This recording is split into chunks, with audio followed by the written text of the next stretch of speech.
The following program is brought to you by PodcastOne Sportsnet. The Steve Austin Show is sponsored in part this week by Nightfall, the new drama series airing on Wednesdays at 10, 9 Central, only on History. Control the Grail, control the world. The following program is a PodcastOne.com production. From Hollywood, California, by way of the Broken Skull Ranch, this is the Steve Austin Show. Give me a hell yeah. Hell yeah! Now, here's Steve Austin. All right, everybody, welcome to the Steve Austin Show. I am coming to you from the main streets of Los Angeles, California today. I'm sitting over here at 316 Gimmick Street. I got a couple of guys working next door over at the studio, and my next door neighbor's dog is barking his fool-ass head off, and it just grinds my gears because that damn dog will never shut up while I'm trying to open up a can of audio whoop-ass on the damnedest podcast that there ever was. Ain't never won an award, probably never will, because that damn dog won't start barking his fool head off. Hey, on a lighter note, as you listen to this podcast, it's probably December 19th or later. But as I'm recording the open to this podcast, it's December 18th, and that's my birthday. So I just turned 53 years old today.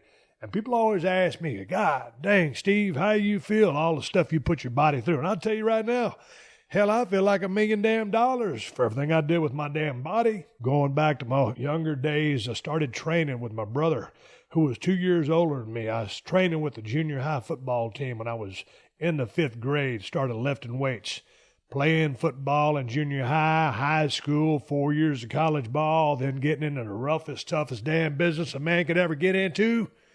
The world of professional wrestling started when I was about 23 years of age, going through Chris Adams School in Dallas, Texas, making a 1990 Rookie of the Year due to a high-profile feud with the gentleman Chris Adams. And then, god dang, paying dues, going down to Tennessee, back to Texas, going to WCW, finally getting a call to go to New York, going into the WWF as a ringmaster, and then coming up with Stone Cold Steve Austin, and god dang, hell, as soon as it started, it was all over.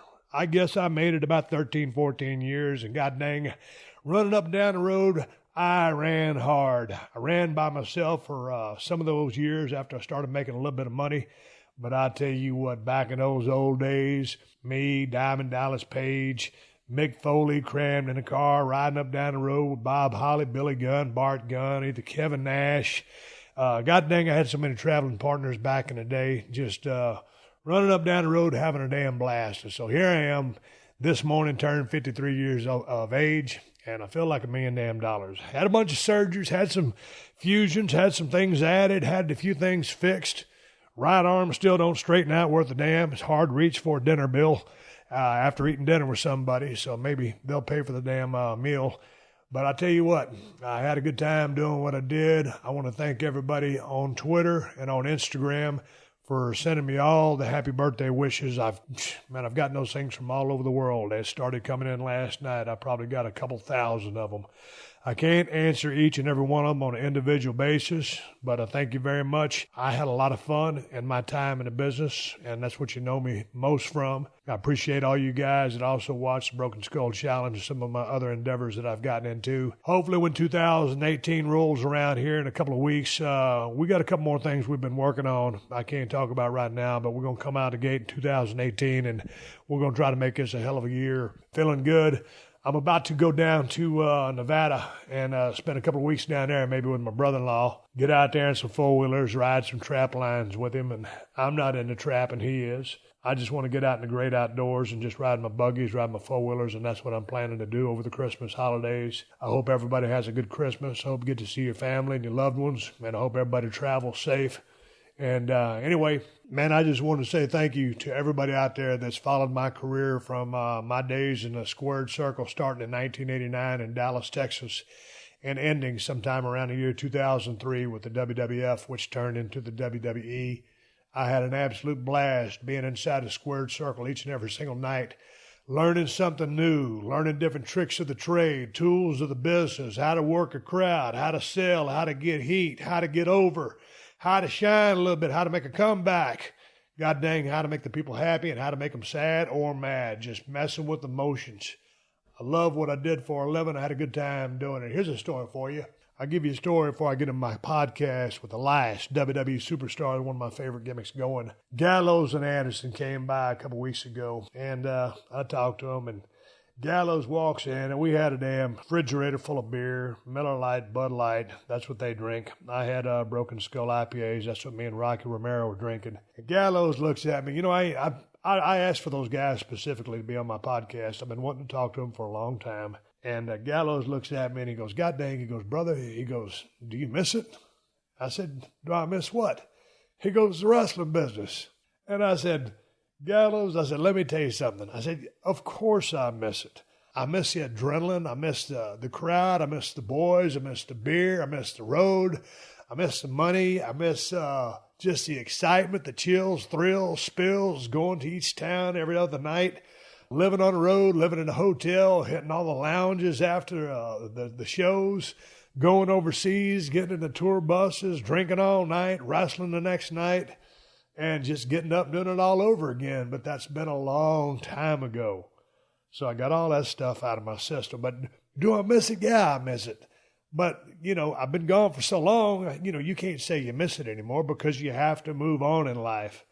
And God dang, you got to remember, folks, hell, I got out of the business, 13, 14 years ago? It's been a long time. So I had to have moved on. And like I told Gallows, I spent a good couple years there kind of selling for a little bit because I didn't want to get out of business. That old stack of dimes just kind of crapped out on me. It's time to go do something else. But I had a good time talking to him. And I'm just rambling to you now. But I know that a lot of the people that listen to my podcast listen because they're wrestling fans. And I talk to, you know, people that aren't even in the wrestling business, but I always will be from the wrestling business. I don't really consider my podcast a wrestling podcast or a podcast of any sort. It's just me shooting the breeze or shooting the shit with somebody. But I know that my core fan base comes from the world of professional wrestling. And to each and every one of you, as I just kind of ran over a timeline of just going up and down the road. And for that reason, most of you know who and what I am, or, you know, where I came from anyway, to say thank you to all the well wishes for the happy birthdays. Had a good time in that business. Hopefully I'll talk to a lot more people from the world of pro wrestling and a lot more people from different worlds as well. And today my podcast is with one of my favorite superstars that's going today, Elias. And I've been watching this guy on television for the past couple of months. Well, past couple of years really. And he, you know, kind of evolved from the Drifter or whatever in NXT and started doing the Elias thing and the main roster, as they would call it. And I shot him a direct message because I don't know the guy. And I said, hey, man, I heard you live in Los Angeles. Do you want to be on the podcast? And hell, he don't live in Los Angeles. My information was wrong. But nonetheless, they worked a shot in Anaheim, and me and Elias hooked up. And he came over, 317 Gimmick Street, and we just sat down with some neon lights. And I got a chance to get to know him a little bit. I really like what he's doing. I really like his work inside the ring. I really think he has a chance to be a huge superstar in the world of sports entertainment. I'll call it that. I'd rather call it pro wrestling. But this is me talking to Elias. Guy's got a lot of momentum going behind him right now. I wish him well, and I wish all the WWE superstars safe travels over the holidays. And, you know, I'll be doing this podcast for the next few weeks, probably out in Nevada, going down there to ride around on the trails with my brother-in-law and get some time on my utility vehicle. Got shipped up there and had a four-wheeler shipped over there. And hell, got myself an early birthday present, Christmas present, whatever. I'll tell you about it on the next podcast. But my conversation is with WWE superstar Elias. I like what he's doing. He's getting the job done. I think the kid's got a real bright future. But before I get to Elias, let me get you up on history's new scripted drama series, Nightfall. Set in a medieval France tangled in politics and conflict, one headstrong and courageous Templar knight, Landry, will lead his order of warrior monks on a life-or-death mission to find the lost Holy Grail, focusing on themes such as belief, sacrifice, politics, love, power, and revenge. Nightfall goes deep into the clandestine world of this legendary brotherhood of warrior monks to find out who these knights were, how they lived, and what they died believing. Explore the mysterious world of the Knights Templar in history's new hit drama series, Nightfall, Wednesday nights at 10/9 Central, only on History. Control the Grail, control the world. Hey, it's Jay Moore, and it is time for America's Lakers podcast. That's right. I'm going to be hosting America's Lakers podcast. My man, Aaron Larsoul, an analytical genius. He's going to bring to the table what I can't every Wednesday. Aaron. Yes. This is the official podcast of the Los Angeles Lakers. We are, and as the analytics expert on this podcast, I want to actually give you some props, Jay, because you were interrupting me at 42% of all sentences, and you're down to 34. What would you attribute this reduction to? I'm down to what now? 34%. 35. I interrupted you again. There's the gold standard and the purple and gold standard. America's Lakers podcast with me, Jay Moore, and my man, my brother, Aaron Larsoul, every Wednesday. PodcastOne.com. This is the Steve Austin Show. Yeah, man, I'm sitting right across the table from WWE superstar Elias, one of my favorite gimmicks going. Hell, he just rolled in with his guitar, driving a Nissan SUV. Where'd your riding partners go? I thought you were bringing somebody over with you. Yeah. I was hanging with Dash and Jason. They're gonna hit up the casino. That's one of our pastimes. We hit the shows and we hit the casinos afterwards. They're probably there right now, and What casino are they hitting up? Yeah, I don't even know. The Hollywood casino right near the Marriott and right near the Marriott Airport. We find the closest one. We go there. We'll play blackjack, poker, something like that. You a gambler? Yeah. What's your game? Blackjack? Blackjack's a game for sure. Dude, I used to play back in the day. We used to go to Vegas. Yeah. And this is way back in the day when you can still get on a $2 and $3 table. These days, I don't know what you can find, 10, 20 minimum. And I'm a guy I'll never split a pair. Cheap as hell. I got $100 limit. Okay. Each time they bring me a drink, I'll give them a good tip, bring me another one, and then if I hit my limit, then I'm done. That's a smart gambler right there, which we are not always that. No. We'll get extreme with it sometimes. We have big nights, we have bad nights, but we keep coming back. So, hey man, before we start rolling sound, we was talking about the change you made in your body. Sure. And we start talking about your workout program. But before we get into that, yes. Hell, we still got to break your ice. What's up? God dang, Elias is over here. Been watching videos of you, watching you training, watching you on the indie scene, climbing up through the ranks. You've been around a while. I have been, yeah. You got your guitar sitting there. You fix to bust that thing out. I don't know what you're going to sing. We're going to roll family friendly. Yeah. And you haven't said one single cuss word since you've been here, but we got to have an icebreaker. So I got the icebreaker right here for you. You ready for it? Here it is. Oh, you got it. Who wants to walk with Elias? I do, motherfucker. Are you ready? I'm ready. Okay, yeah. by the time my producer gets his yeah. hands on this, he'll take the motherfucker out, and from that point on, it will be family friendly. Here's the thing. I got a funny story for you before we get cranked up. Sure. I was watching you 2 weeks ago on Monday Night Raw. Yeah. You came out, you did that long set before you worked with Roman. Yeah. And I watched you. I was reading your lips. Everybody that works with me knows I have a hearing impairment. I don't hear worth a damn. You said, who wants to walk with Elias? Dude, I've been watching you for about a year, I guess, or longer. Okay. I always thought you were saying, who wants to walk with the lion? Are you kidding me? Straight up. That's a shoot. I'm thinking, man, I don't really get it. I mean, it's kind of cool. Yeah. I mean, who wants to walk with a lion? I guess he's calling himself a lion, right. But I didn't put two and two together. Your name's Elias. I thought you were saying, who wants to walk with the lion? So he's calling himself the lion. He's going to eat everybody up. Nice. 2 weeks ago, I said, or you said, who wants to walk with Elias? And I was like, you stupid son of a bitch. What were you thinking? I've been talking to myself here. So anyway, dude, I just got smartened up to what the hell you're saying. That's how dumb and bad of hearing I am. It's changed too over the year. I've not always said who wants to walk with Elias. Since maybe early on Monday Night Raw, it's been who wants to walk with Elias. But for about a year, it was who wants to walk with the Drifter. Right. That's what it was there. So, but I've been catching the older stuff. I mean, recent stuff. Yeah. I was thinking lion. All of a sudden you said Elias. I'm like, well, hell, that makes sense. Yeah. Who wants to walk with you? I get it. A lion walks in the jungle. He commands the jungle. I might just say that anyways now. That's pretty cool. But, but Elias, it makes sense for me now. Right. I want to bring one other story up for you. Sure. Because when you started off, or one of your names was Elias Sampson. Right. Yeah. Back in the days when I was trying to get into business. Well, I was in USWA, I was in Tennessee, and I was trying to think of a cool name. Mm-hmm. When I first started off with my shoot name, Steve Williams. And I couldn't be Steve Williams because there's already Dr. Death Steve Williams. Right. And so before, Dutch Mantel gave me Steve Austin and Stunning Steve Austin and all that, I was trying to think, at the time I was a little bit jacked up, just football playing at North Texas State University. an average physique, not a good enough physique to hang, a name on, like the name I'm about to give you. One of the names I was going to use for myself, because you've probably been through this, Samson St. Clair. I always thought St. Clair had a little bit of je ne sais quoi to it. Sure. And then you got the Samson, but I was like, no, man, if I name myself that, I'm going to have to live up to that damn physique. Yeah. And I didn't have the genetic structure to do it anyway, but that was one of the names that crossed my path. Sure. What led you to come up with the Samson and then drop the Samson? So coming up with Samson, it came from the Bible. Of course, the character of Samson, right? And when I was coming up with names, I came up with a bunch of them. Joseph, Samson, Abel, Elias, Abel. I put in Cash. I like Johnny Cash, if that's not apparent. And so I came up with that. Samson, I remember I got a list of maybe like 5 or 6 names, and Elias Samson was the one that stood out to me the most.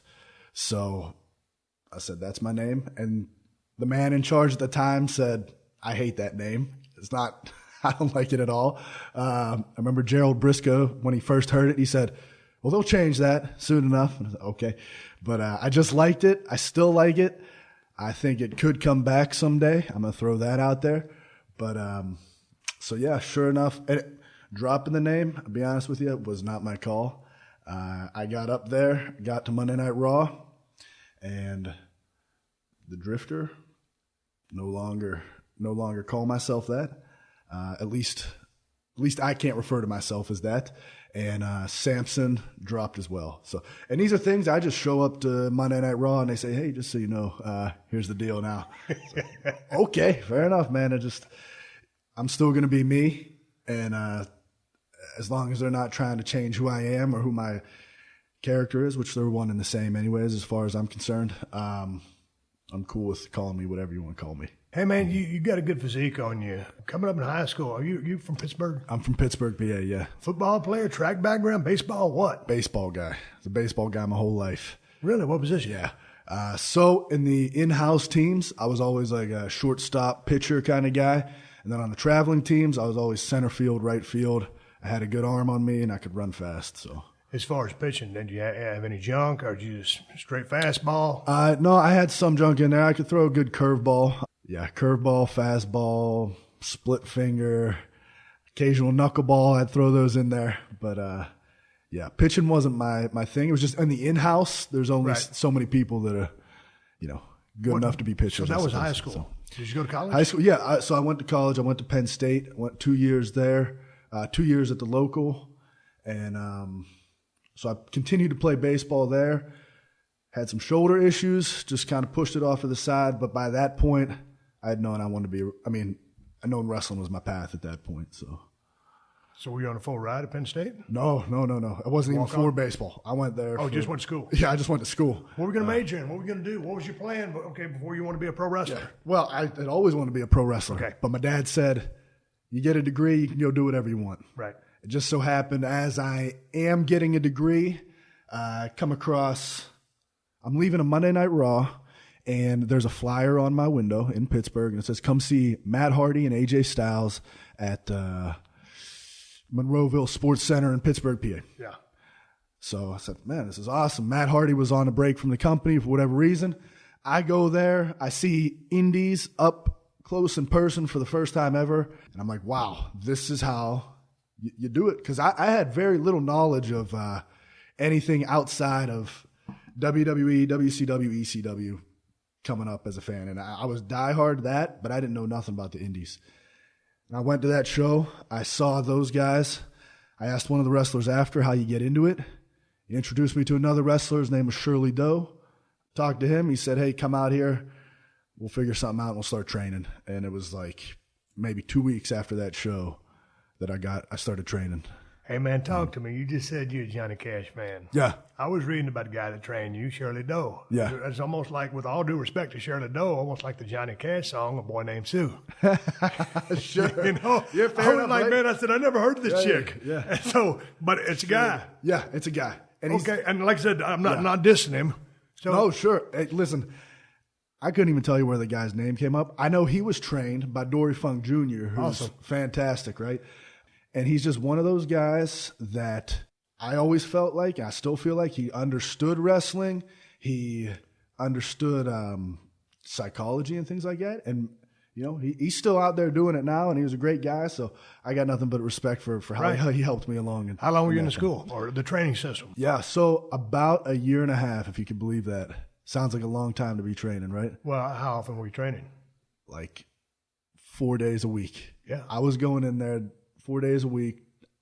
And I remember about 6 months in, he was like, you could probably start doing some indies here. But there was a specific company, IWC, out in Pittsburgh that I wanted to wrestle for.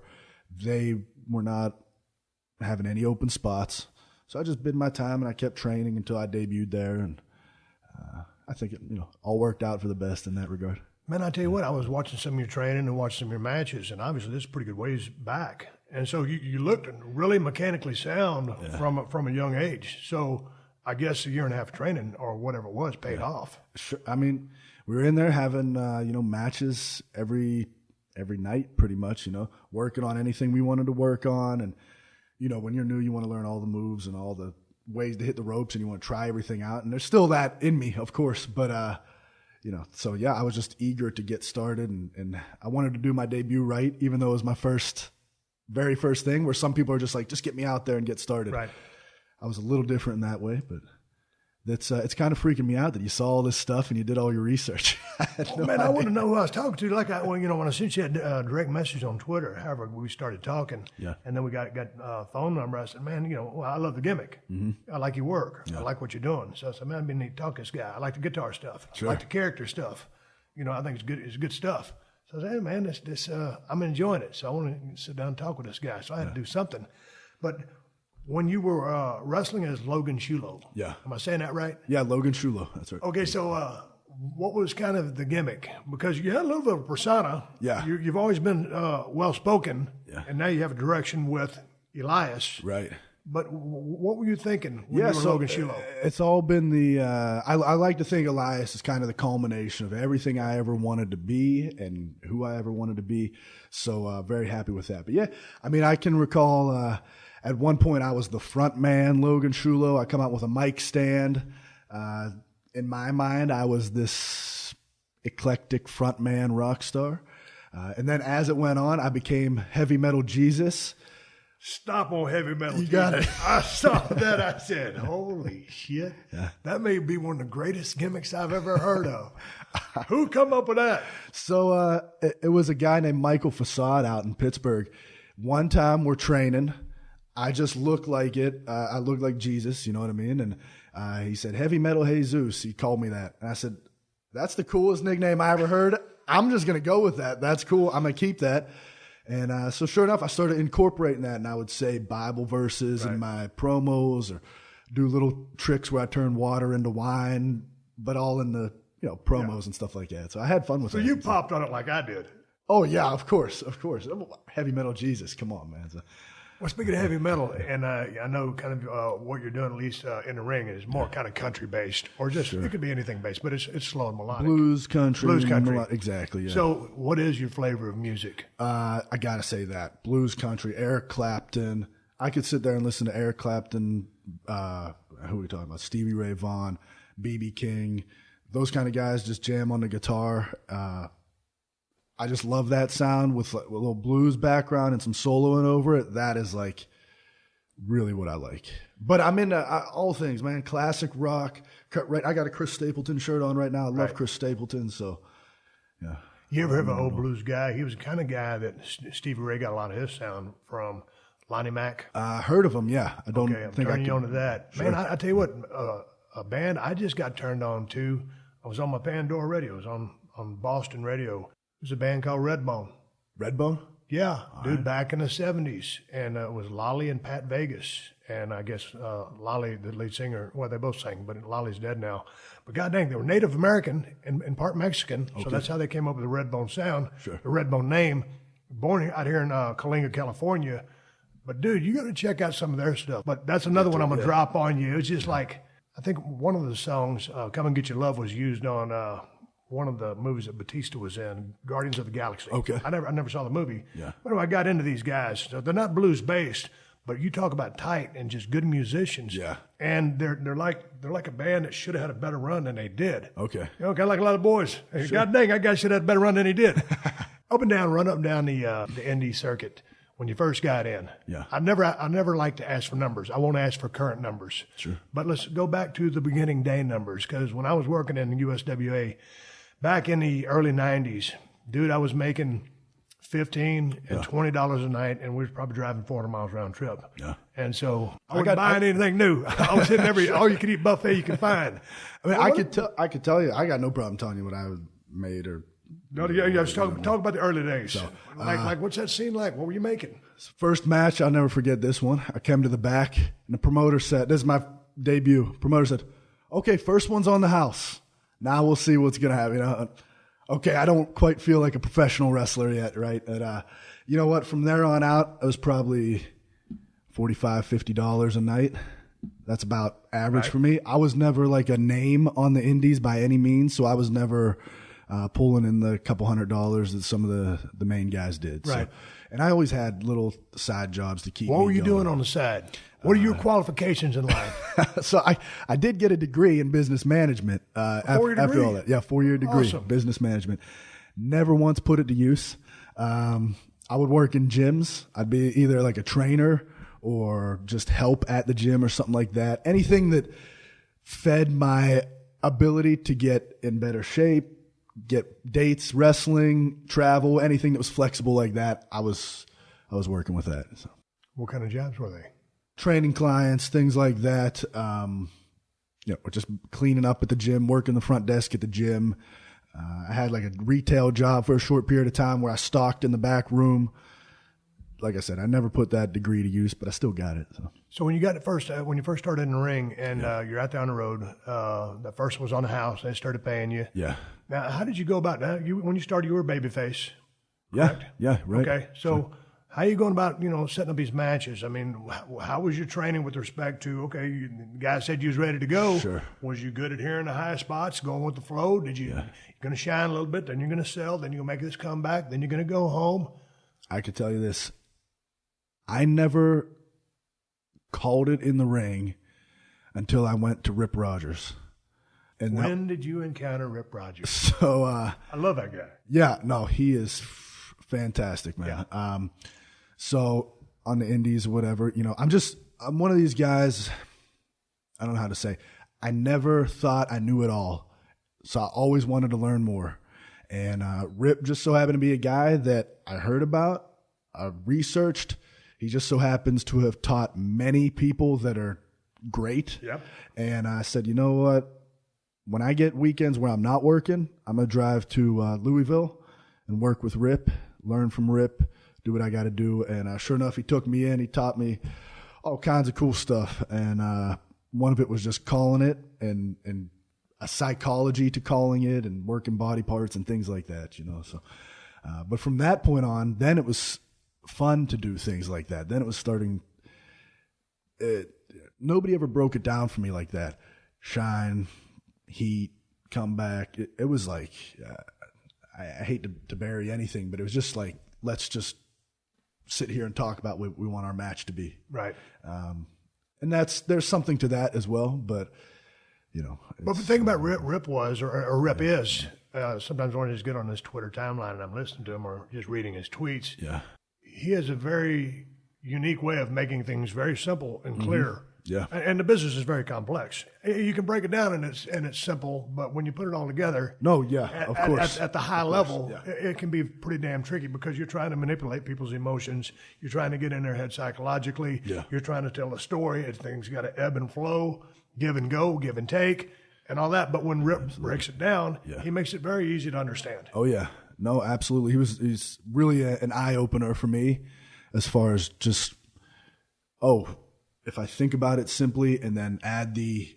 ingredients that really matter, that I don't want to even talk like I know. Look who I'm talking to here, but I'm just saying, intensity, emotion, swerving things back and forth. That's where you get into because they always say, like, at least at the Performance Center where I spend a lot of time, anybody can learn those moves.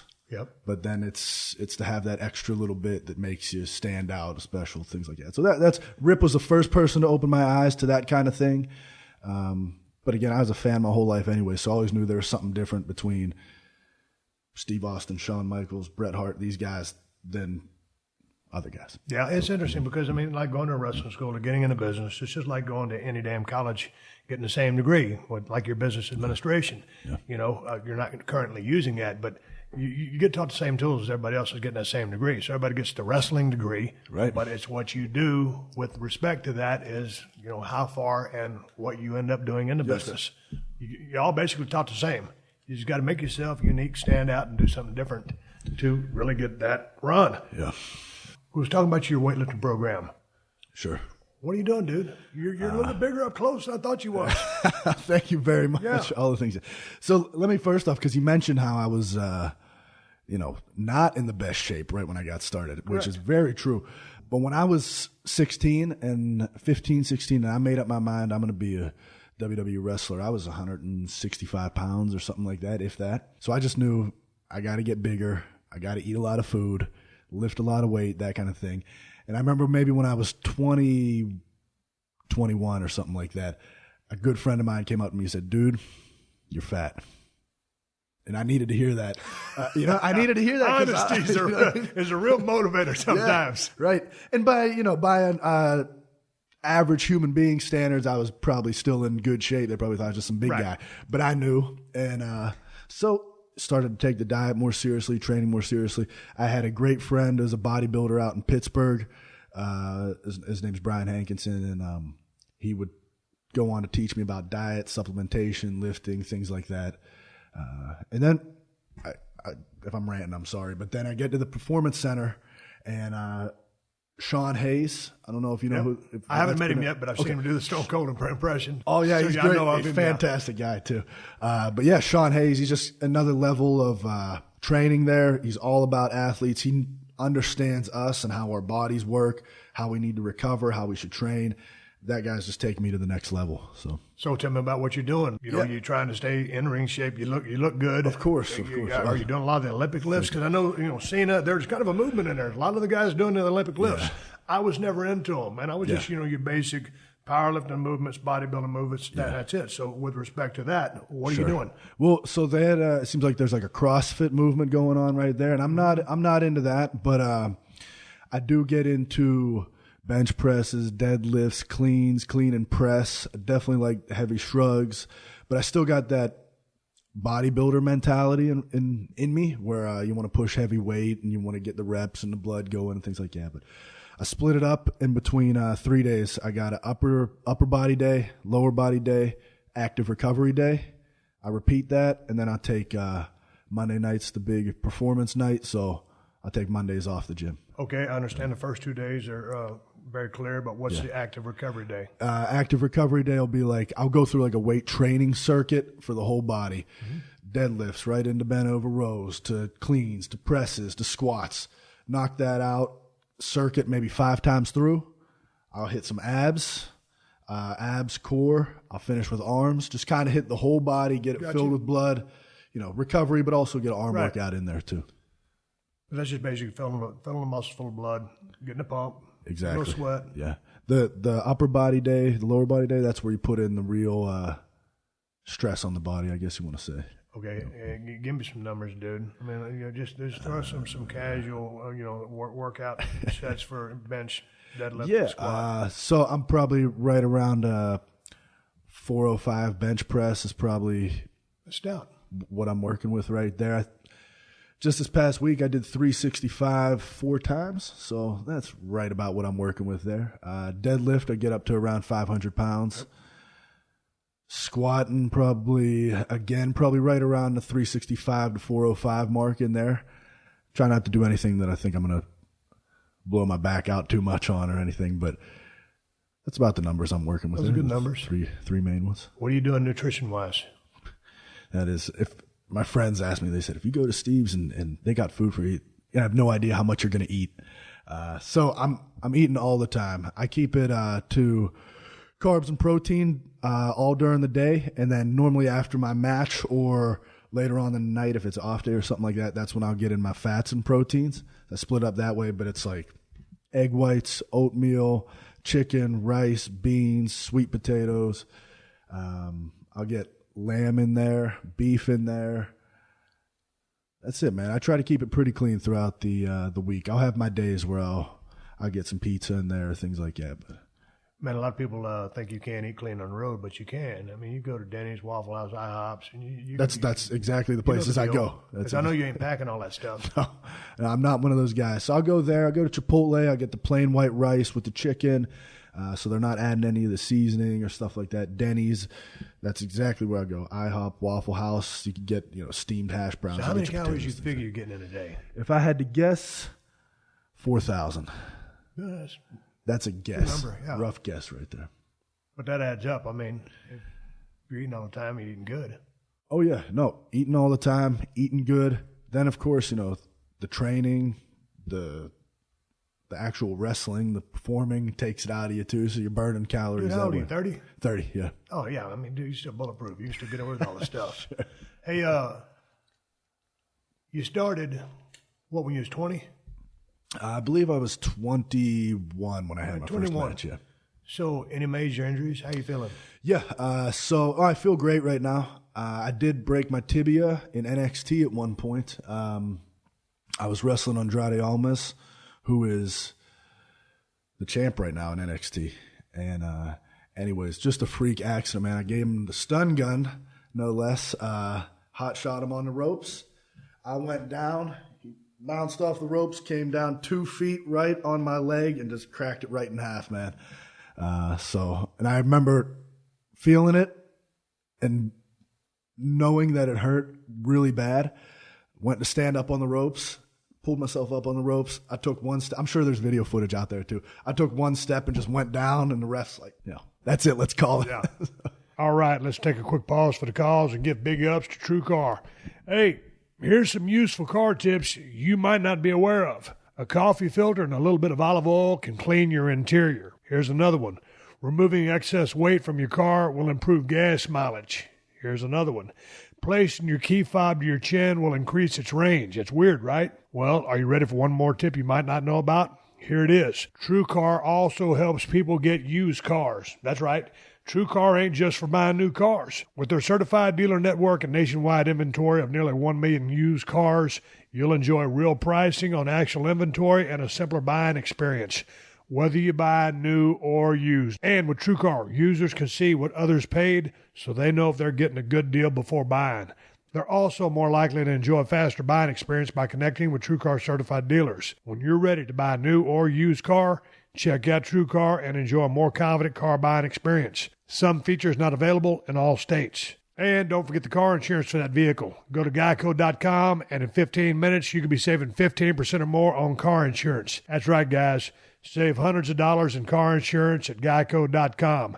Extra money in your pocket? It may just be the most rewarding thing you do today. Respect is not given. A hearty welcome to Steve Kerr. What a thrill to have listened to you all these years. It is earned. He's Basketball Hall of Famer John Calipari. You still have the great voice of all time. Sound of Success, the Dick Enberg Podcast. Tennis Hall of Famer Billie Jean King. I just hope everyone listening understands what an icon you are. Exclusively on PodcastOne Sportsnet. He's my all-American friend Bill Walton. Dick Enberg, I love you. Get episodes every Thursday on PodcastOne and Apple Podcasts.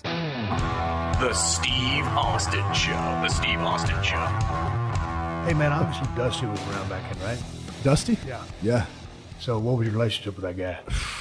Man, Dusty was, he was great, man. I feel myself get a little choked up thinking about Dusty. Sorry. Hey, man, that dude was, my mother went to high school with Dusty Rhodes. Now, he was a senior when my mom was about a freshman in Austin, Texas. Dustin and I were born in the same hospital there, Seton Hospital in Austin. And I was watching TV. Well, hell, it was in Edna. I done told this story many times, but that was when Dusty was bleeding in the ring at Sam Hughes Coliseum. Yeah. And that's when I knew I wanted to be a wrestler. That's way back in the day. So anyway, getting to know Dusty, and when I was, in my, USWA days, Dustin was probably in the business about a year and a half before me. Mm-hmm. Got a chance to watch him come through. Then when I got to WCW, man, we started, tearing the house down. I always liked working with that guy. But Dusty, the American Dream, I mean, dude, he's one of the greatest of all times. Yeah. So talk to me about him. Yeah. So I got to say, Dusty is one of these guys that, and my story is probably not rare, but he believed in me from the moment I walked in the door at the Performance Center. And for the first day, I went up, and I remember we did these presentation classes there, more or less promo classes, right? And I brought to him this character called the Judge. And it was very similar to what I am now, just a lot darker. And I had a hat and a ring, whatever, and I had my guitar. And instead of singing songs, I would tell stories and I would strum in between or something. And he just...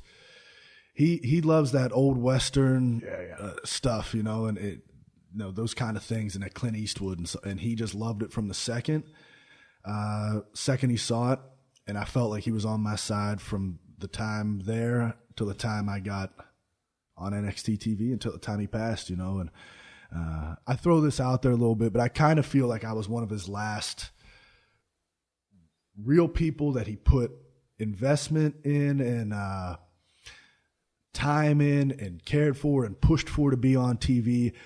Before he passed, I think I was like one of the last guys that he really was pushing for it. Triple H would have to like verify that for sure, but that's how I feel. Yeah. So I got, just what a great guy. Just all, people talk about him as a performer and a wrestler and a talker, and he's amazing. And then to just know him on that level and the way he treated all of us at NXT. And like I said, my story's probably not rare. There's probably 100 of us that feel like, oh, he believed in me, and he made me. He found the special thing in you, and he knew how to bring it out of you. And yeah, I got nothing but great stuff about Dusty. How did you get the call up to go to NXT? To as far as getting signed to NXT? Yeah, just going over and getting in the Performance Center, whatever happened. Okay, so getting into wrestling, the one place I wanted to be my whole life was WWE. So a few years in, I did one of those paid tryouts at FCW. Got told no. A year later, did the same thing. Got told no. A year later, I did the same thing. And I got told no again. So I started doing extra gigs. I must have done 50 in 20 different cities, man, showing up extra there. I'm trying to pick everybody's brain, probably annoying to some people, you know what I mean? Asking questions, everybody, but respectfully doing that kind of thing. I know I got asked to do a dark match with Dean Ambrose before he was in the Shield. This is in Erie, Pennsylvania. And I did that. I remember I came to the back. Pat Patterson told me I looked like an athlete. And William Regal came up to me and he said, good job, good job. 2 weeks later, they called me and they said, hey, we want to fly you to Florida for first ever paid tryout, where they will, they'll provide you with some money to get down there, and we'd like you to do that. I said, of course, of course. I go down there. I spend 3 days doing that tryout, and I still got told no. Yeah, I got told no. I know. And then, so if you can believe that. So I'm back on the indies doing my thing. About 6 months later, I'm still doing extra work. I'm showing up every time. William Regal came up to me. This is again, it was another dark match I had done, but not with anybody on the roster, just another extra guy. And William Regal came up to me, who had stayed in contact with me the entire time. And he said, hey, there's hirings coming up. If I get a chance to put a word in, I'm going to put your name in there. Sure enough, Canyon Seaman called me a few weeks later and said, we want to offer you a contract. So quite a few times I got told no. But I tell you what, when Pat Patterson says you look like an athlete, that's a compliment because, Pat, God dang, that guy's been around the horn and has helped so many guys and has helped me. And he loves the business so much. His enthusiasm and passion for the business is just – it's infectious. Yeah. And I love this. I love it anyway. But when you talk with Pat and he's going through, he's talking about a finish, he just goes crazy. But then he's just a wonderful guy. And then William Regal, my old travel partner. Of course, yeah. God dang, man, we had some times down there in Kissimmee when we was doing those WCW TV tapings. That's a whole other story for a different podcast, and we're talking about you. But he's a guy, that when he says, "Hey, man," he believes in you, or he's going to.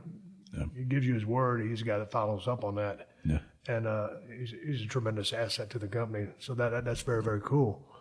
When you got down there, you signed up, you get the contract. Mm-hmm.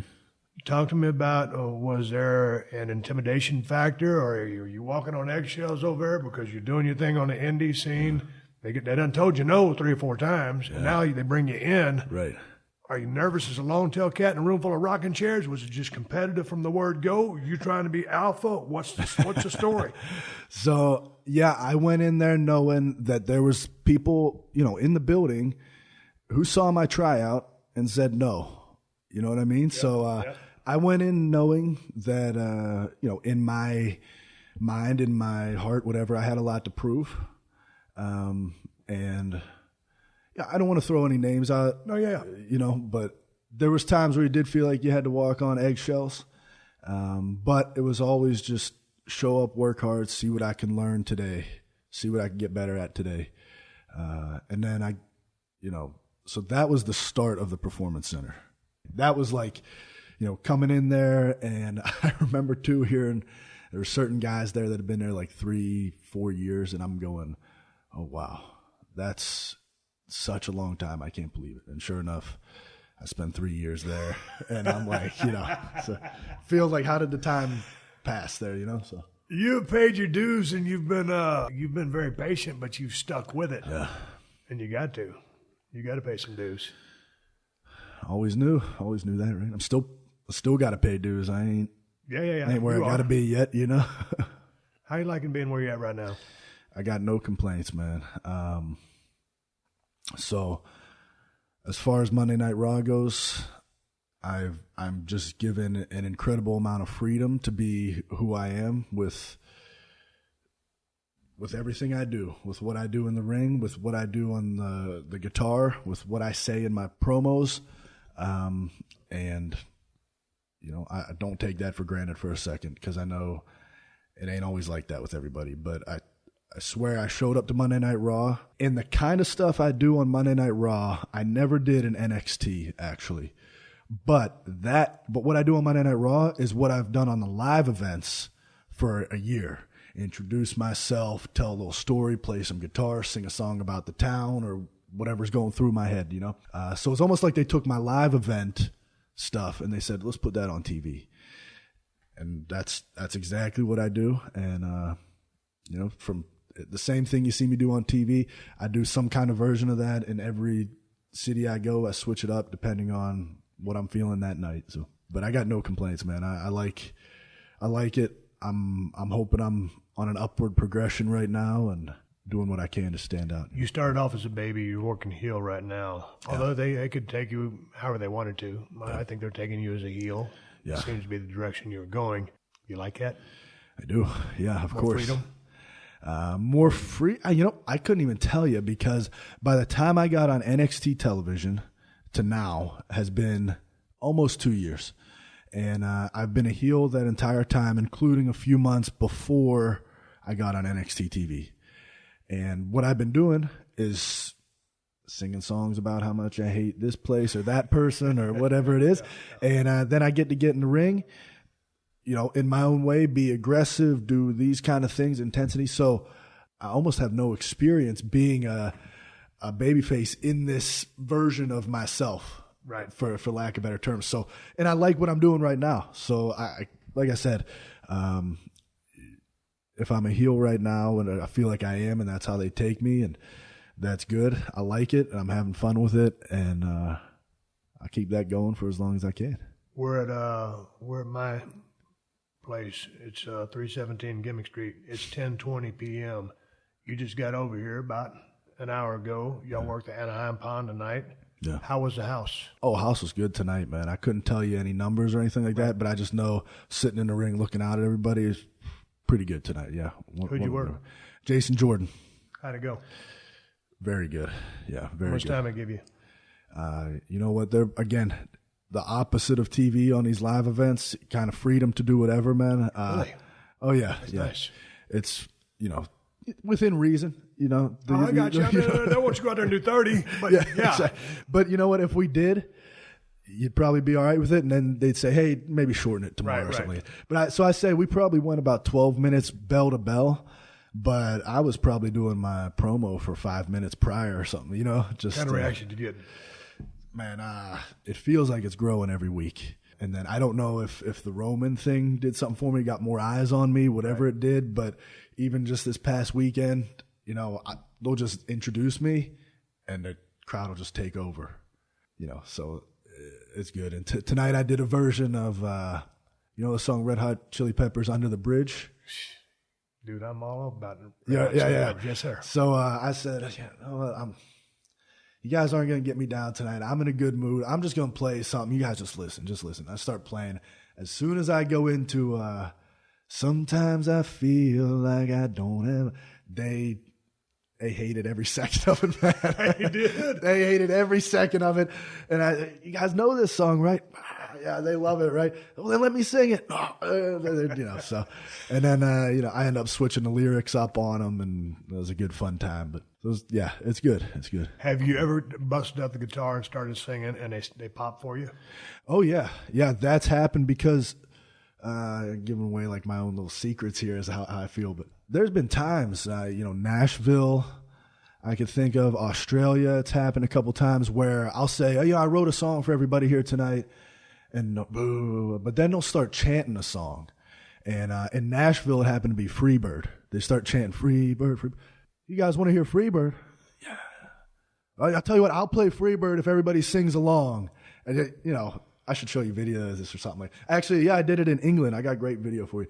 But so I play Freebird for a little bit. They're all clapping, everybody's singing. And then I'll switch it on them. I'll turn the lyrics on them some way or another to where they get pissed off.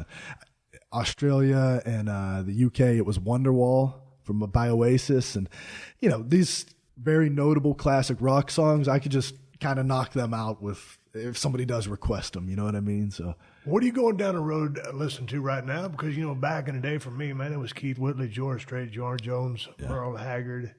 He's a great cats guy. like that. Yeah, I mean, hell, you know, God dang, Keith Whitley, if that guy was still around, to be unbelievable.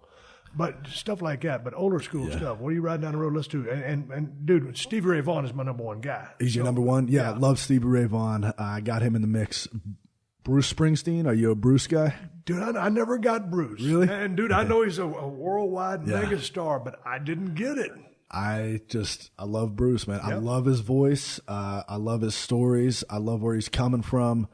And that's it, man. I feel his music, so I've got him up and down the road. Me and Big Cass, when we used to travel together, it was just Bruce nonstop because he's a huge Bruce fan as well. But I got him. I got you know, I already mentioned Eric Clapton. He's a big guy I listen to all the time. But I'll get, you know, Alice in Chains in the mix. Dude, Alice in Chains for me, when the grunge hit, Alice in Chains was the number one. You know, Pearl Jam. Sure. God dang, with the other ones, but it was Alice in Chains. Sure, Soundgarden, Nirvana. Yeah, Soundgarden was like number 2 or 3, and Pearl Jam was in there, but Alice in Chains was number 1. Yeah. But dude, Lane Staley, God dang it, that dude had that haunting voice.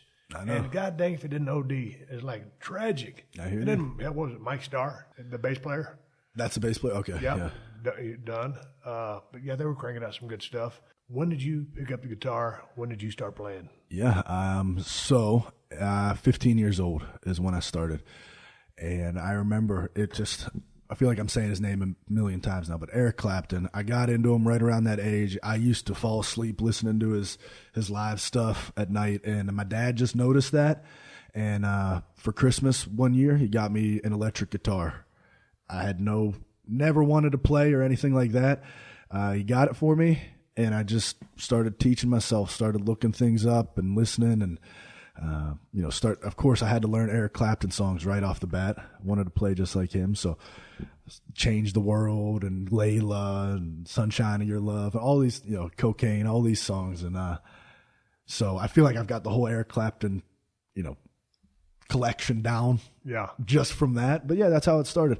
15 years old, my dad just gave me a guitar and start playing. Dude, how you teach yourself how to play guitar? Because my dad, because I wanted to be a guitar player back in the day, I didn't have any musical ability. And it was actually my stepdad, who I look at as being my real dad, so I didn't inherit his musical gift. Okay. So anyway, you know, He plays in a country and western band. He sells insurance. He plays on the side, lead guitar. Yeah, nice. And he's good. So I figured he'd teach me how to play. Well, I didn't stick with it. Dude, if you don't stick with anything, you ain't going to learn anything, right? Yeah. So I figured I'd try the bass guitar. It's got 2 lead strings. It'll be easier. I got a bass guitar. I didn't practice. I sucked. They weren't going to buy me a drum kit. I couldn't sing. I said, I'm out of the music business before I even got in it, right? Sure. So how do you teach yourself how to play shit? Because, dude, when I'm watching, you hear about the pentatonic scale or the arpeggios, dude. Sure. You know what I'm saying? All that stuff. Yeah. So, and because I know a lot of people that play badass guitar. Yeah. I just don't understand how you would teach yourself. So I could tell you right now, I don't know any of that stuff. Like I can't say like here's the 5th scale of the arpeggio. Right. I could probably play it, but Right. I don't know nothing about that. What I did was on the internet. It was called tabs. It's like learning by numbers. And I would go find a song that I liked, and it would say, put your first finger here, second finger there, that, strum like this, and just repetition. All of a sudden I know, that's what that sounds like. Okay, this is what this sounds like as I move my hands around. Then I start just testing it. What does this sound like? 15 years of doing that kind of stuff, just sitting in your room or sitting, outside on the porch, messing around with the guitar, you just pick up the way things are supposed to sound. You just kind of adapt to it. And you know what? There's a chance that it was kind of in me. Yeah. Because once I picked that up, I picked up the piano and the drums and a little harmonica and things like that. So, maybe it was in me already to kind of have some sort of musical stuff. But, it feels like once that opened up the gates in my brain or however it worked. Dude, I started smiling when you said the harmonica because that gig you guys did. Those guys are good, huh? Those guys are good. When the Mr. Ross on them harmonicas. Mm-hmm. You have any idea those guys can play that good? Dude, they were doing the best they could. I popped for that. Yeah. How was working with Roman Reigns? Man, I mean, he's in the position he is for a reason. And the fans, I understand the fans' reaction for him, and but they are reacting for him big time every time he goes out there. And he's the top dog, so I felt that when I was in the ring with him.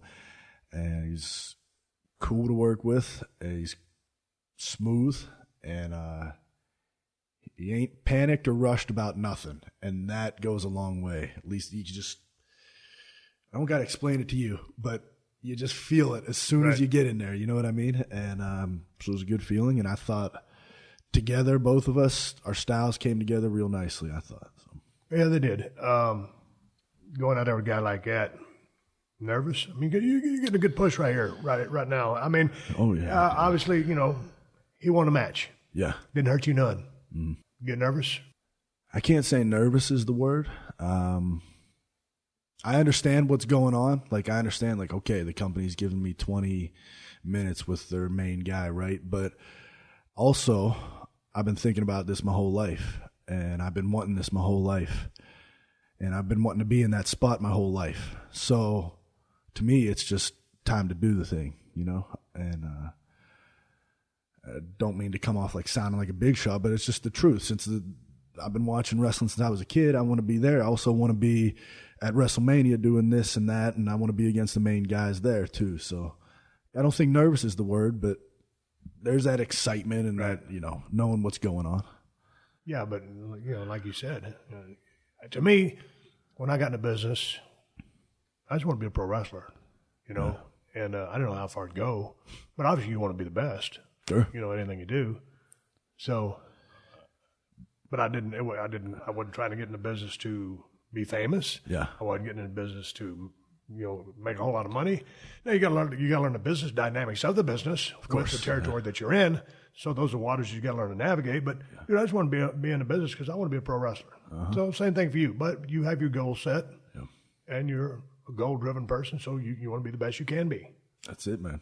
If you don't believe in yourself, ain't nobody gonna believe in you. It's like, that's the truth right there, and that's served me a lot throughout. I mean, I told you I got told no 4 different times from all the people that make the decisions, but to me, they're all just steps along the way that you got to take. So, what was that? Sounded like a little lullaby rhyme going off, maybe? Oh, man, I owe everybody a beer on my podcast. Every time my phone goes off, I just lost this damn thing about an hour ago. I was asking my wife. I left it in my closet over there when I was getting one of those hats out. When my phone goes off, I owe everybody on the podcast a beer, so put that on my list of beers that owe you people out there. God dang, while you was talking and my phone went off. I'm looking at you. I seen you drop that big elbow off the top turnbuckle. I'm sure I'm not the first person that ever told you, hey, man, you have a little bit of a resemblance to Randy Macho Man Savage. Yeah. You get that any? Oh, yeah, I get that all the time. He's a baseball player as well. Yeah, you're right. And a huge inspiration for me as well, man. I love watching Randy Savage's work. But, yeah, I mean, I get that all the time on Twitter. And I see it too. So, well, coming up as a kid, I mean, and like obviously he was an influence on you, but who else from those that kind of golden era was influential? Man, I dig this guy, or I dig this guy's work. Earlier, Sasha Banks was over here. Eddie Guerrero was kind of her guy that, she really dug. Right. Well, Shawn Michaels was, of course, like, I'm sure, everybody says Shawn Michaels, right? I mean, to me, he's the greatest performer I've ever seen in the ring. Now, Ric Flair is my favorite pro wrestler, but I mean, Shawn Michaels is the best in-ring performer that I've ever seen in my life. Okay. They can do it all. So, and I felt that way. And right around the time he won the belt at WrestleMania 12 was like I don't know how to describe it. My youth in wrestling was right at that time, and here's him living out his his boyhood dream, and which was at Anaheim Pond, by the way, where I just was. But so it just Shawn Michaels always stuck with me as, man, that guy's awesome. Just everything he does is cool. So that was my, I remember actually when I met Shawn Michaels when I was 15 or 16 years old, I had to think, what am I going to tell this guy when I finally meet him? So there's a time I'm nervous. Going to meet Shawn Michaels. And I thought all day, what am I going to tell him? So when I get up to him, Shawn, nice to meet you. I just want to let you know, you make me want to be a wrestler. Told him that. I felt great about it. I said, oh, thanks, kid. And that was that or whatever. And then sure enough, 15 years later, he's teaching me down at NXT. Right before I get called up to Monday Night Raw, he was like my coach for a couple months there. What kind of 4-on-1 is a guy like Shawn Michaels dropping on you? I mean, because you've been in the ring now for a pretty good while, but obviously you're talking to one of the best. So, and he's one of those guys that's going to help finish the process. Yeah. What kind of sandpaper did he use on you? So what I noticed was he would have us thinking outside the box, right? Like he just looks at the product from just a different perspective than anybody else, as far as I could tell, where he's thinking, why aren't the guys, I hate to throw anything out there. So anyways, why aren't the guys today connecting like they would connect back in the day? Why did everybody connect with Steve Austin? Why does not everybody not connect with so-and-so today, or whoever it is? And he brings up these little points and these little intricacies of camera work and television and when you're on and things like that just it makes these light bulbs go off in your head, and you go, oh, if you're thinking about that, oh, now I've got an idea for this, and now if I put that to use, okay, cool. So he's just what he's doing in there is just opening everybody's mind to look at WWE wrestling in just a different light than, because we're all getting taught the kind of the same thing, right? Just like anything else. So you get in his class, and it's you already know that stuff. You already know how to wrestle. So let's fine tune some cool stuff there. My memory has escaped me. What are you using right now for a finish? I got this move. It is hooked like a suplex, and I spin them out this way like a spinning neck breaker, pretty much, where I got their leg hooked. Right. Yeah. Call it the drift away. Based on the drifter, right? Exactly. How'd you come up with that? Jeff Hardy said it to me. So, because I was the drifter, but then that got removed from my vocabulary. I wanted to keep a piece of me along the way. And Jeff Hardy came up to me and said, you know what, man, you should call your finishing move drift away. I said, That's the coolest name right there for, you know what I mean?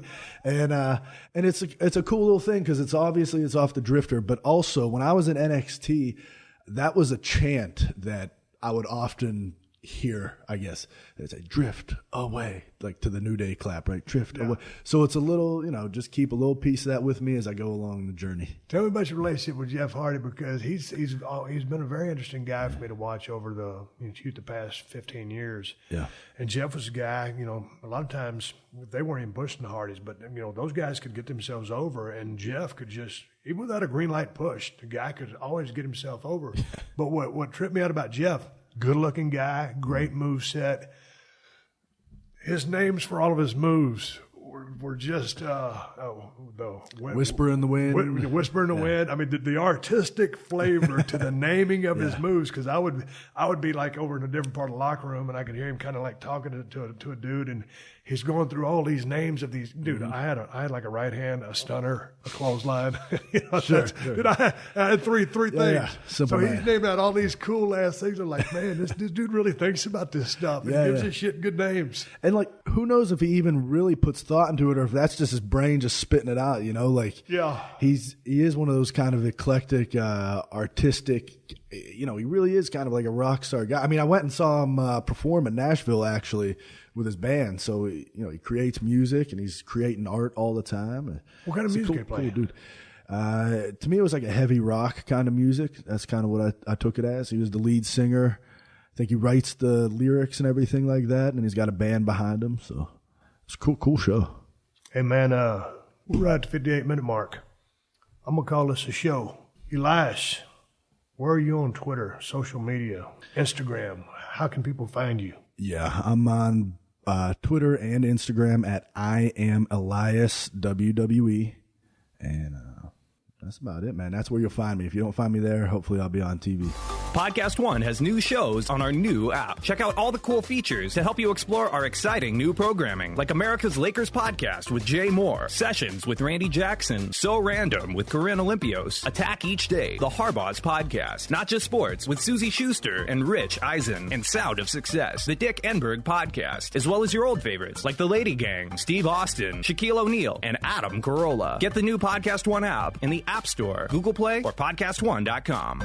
All right, everybody, give me the go-home cues. Time to wrap up his podcast and ride off in sunset. Before I do that, I want to thank my guest, Elias, WWE superstar, for coming down here and opening up a can of audio whoop-ass with me a couple of weeks ago. Who wants to walk with Elias? I do, god dang it. Elias, get your stuff in. Be aggressive in the ring. You're right on the right track. Big future ahead of you. Good talking to you. Thanks for coming by the crib.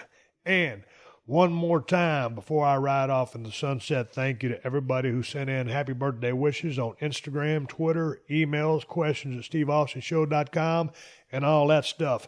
Hey, I think this Thursday I'm probably going to play my conversation that I had with Bayley and Sasha Banks, two of my other favorites WWE superstars. And I had about a 35-minute conversation with those two young ladies before Bayley had to go do a personal appearance.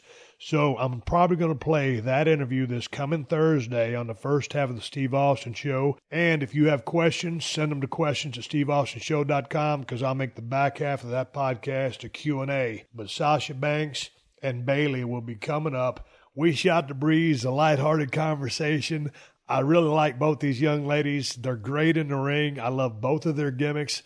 They have a ton of personality. They're fun to hang out with, and they stopped by the crib. And I already played the interview with Sasha Banks, the legit boss.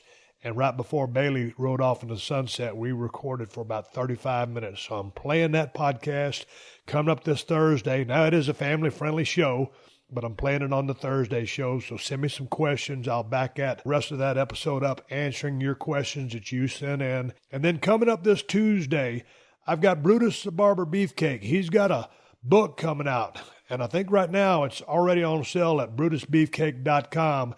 But Brutus Beefcake is on the show this coming Tuesday. I had a real good time talking to that guy. I forgot how good that gimmick was. I mean, I remember how good the gimmick was, but you really got to get caught up in a gimmick, or I did, and forgot how good of a worker Ed Leslie was. So I enjoyed talking to him. He's on the Tuesday podcast. And then we're going to talk again, and we're going to talk about his tours and time over there in Japan. But it was just a good story, man. A well-traveled guy and obviously super knowledgeable. And he was there, I believe, for the first 6 WrestleManias, which is unbelievable. And then came back, I think, at WrestleMania 9. But good story, great conversation. We're talking about and creating awareness for his book, Strutting and Cutting, the Brutus Beefcake story. Anyway, ProWrestlingTees.com/Steve Austin has all the shirts that I'm wearing on previous seasons of Broken Skull Challenge and the season I'm on right now. And this Tuesday, 10/9 Central, is the season finale of Broken Skull Challenge. Set your DVRs, 10/9 Central. This Tuesday, it's the last episode of the season. Co-ed special. It's going to blow your doors off. Folks, if you're looking for a badass IPA, I got one from El Segundo Brewing Company. You can find it at Whole Foods and Total Wines if you live in California. If you ain't in Cali, check InsideTheCellar.com and see if they ship to your state. And this holiday season, if you want to give somebody a badass Christmas present, the Cold Steel Broken Skull knife or the new Working Man knife, and you can find them at my new Amazon store. It would be a great way to start. Amazon has the best price on both knives. Just go to Amazon.com/shop/Steve Austin. And I got to say one more thank you to all the fine sponsors of the Steve Austin Show. That's how I'm able to do this podcast for you twice a week for free. And you can find all my sponsors at PodcastOne.com. Just click on the Killer Deals button at the top of the page and then click on the Steve Austin Show banner. And speaking of Podcast One, the new Podcast One app is now available for download at the App Store or Google Play. There ain't another single podcast app like this sumbitch anywhere, and that's because the new Podcast One app is loaded with some cool features that let you do a lot more than just listen to your favorite shows.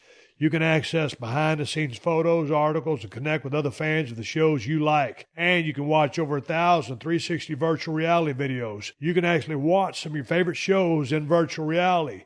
It's like you're sitting right in the same room with them. So get to the App Store, Google Play, and download the new Podcast One app now.